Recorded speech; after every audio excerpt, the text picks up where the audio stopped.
And then even after we're born of that incorruptible seed, Jesus, the Christ, the Son of God, in water baptism, we have to continue to water that seed. Paul you look at Romans chapter 8, he says, there's no condemnation then to those who are in Christ Jesus, who walk not after the flesh, but after the Spirit. But these modern paraphrase translations cut off the last half of that.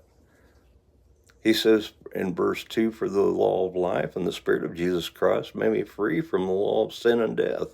He's talking about the law of sin that the first man, Adam, sowed into our flesh, that sold us under sin, as he describes in Romans 7:14. For we're carnal, fleshly, sold under sin. So we got to understand that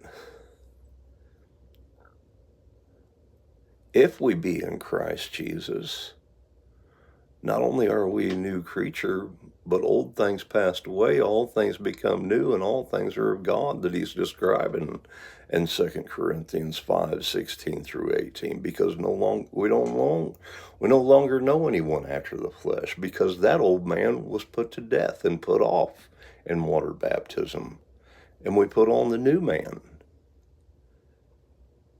who is renewed in knowledge after the image of him who created him, as he describes in Colossians chapter 3, verses 9 and 10. Romans chapter 8, there's no condemnation to those who are in Christ Jesus, who walk not after the flesh, but after the Spirit. For the law of life and the Spirit of Jesus Christ made me free from the law of sin and death.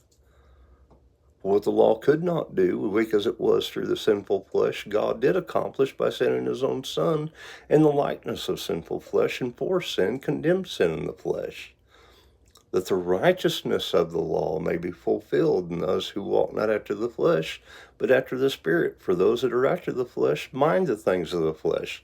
That Greek word translated mind is translated affections in Colossians 3:2. If you be risen with Christ, seek the things above. Don't set your affections on the things of this earth. For you're dead and your life is hid with Christ in God, because that's the water baptism. That's the faith that we're baptized into when we're water baptized into Jesus Christ.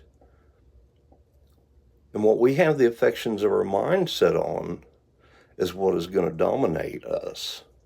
For the carnal mind is hostile to God, because it's not subject to the law of God, neither indeed can it be. We have to continue to water that seed.